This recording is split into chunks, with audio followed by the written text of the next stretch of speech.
नमस्कार दोस्तों, आपका स्वागत है एमिनेंस न्यूज में। दोस्तों, दिल्ली में 4 बार के विधायक प्रदेश कांग्रेस के पूर्व अध्यक्ष अरविंदर सिंह लवली ने फिर से बीजेपी का हाथ थाम लिया है। दरअसल अरविंदर सिंह लवली को पॉलिटिकल कैरियर की बात करें तो वह कांग्रेस की दिल्ली इकाई में सबसे खास नामों में से एक है। एक दौर में अरविंदर सिंह लवली सबसे कम उम्र के विधायक थे। जब वह पहली बार 1998 में गांधीनगर सीट से दिल्ली विधानसभा के लिए चुने गए, तब वह साल 2015 तक निर्वाचन क्षेत्र का प्रतिनिधित्व करते रहे।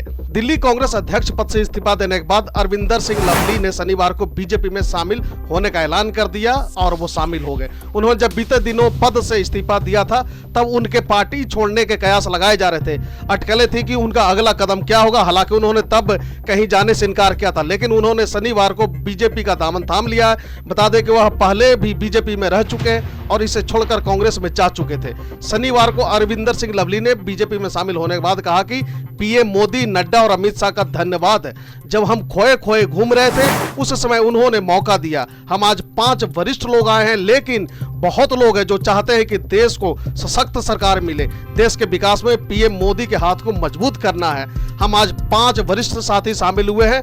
बड़ा लंबा काफिला है अभी जो चाहता है कि देश में सशक्त सरकार बने।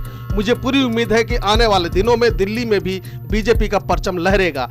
अरविंदर सिंह लवली के पॉलिटिकल कैरियर की बात करें तो वह कांग्रेस की दिल्ली इकाई में सबसे खास नामों में से एक है। एक दौर में अरविंदर सिंह लवली सबसे कम उम्र के विधायक थे। जब वह पहली बार 1998 में गांधीनगर सीट से दिल्ली विधानसभा के लिए चुने गए थे, वह साल 2015 तक इस निर्वाचन क्षेत्र का प्रतिनिधित्व करते रहे। लवली ने दिल्ली में शीला दीक्षित के नेतृत्व वाली सरकार में शहरी विकास, राजस्व मंत्रालय, शिक्षा और परिवहन जैसे कई महत्वपूर्ण विभाग संभाले। दिल्ली प्रदेश कांग्रेस कमेटी के पूर्व अध्यक्ष लवली क्रिकेटर से राजनेता बने। गौतम गंभीर और आतिशी के खिलाफ भी पूर्वी दिल्ली निर्वाचन क्षेत्र से साल 2019 में लोकसभा चुनाव लड़ा था, लेकिन इस चुनाव में वह गौतम गंभीर से हार गए थे। दिल्ली में जन्मे और पले बड़े लवली ने दिल्ली विश्वविद्यालय के SGTB खालसा कॉलेज से राजनीति विज्ञान में स्नातक की उपाधि प्राप्त की है। वह अपने कॉलेज के दौरान छात्र राजनीति में एक्टिव थे। बाद में 1990 में उन्हें दिल्ली युवा कांग्रेस में बतौर महासचिव चुना गया और फिर 1992 से 1996 तक national student union of India यानी कि NSUI के महासचिव के रूप में कार्य किया। लवली करीब 30 साल से कांग्रेस से जुड़े हुए रहे। वह साल 2017 में भी कांग्रेस से हाथ छुड़ा चुके थे और उस दौरान अप्रैल 2017 में वह भाजपा में शामिल हो गए थे, लेकिन कुछ ही महीनों के बाद ही उन्होंने कांग्रेस में वापसी कर ली थी।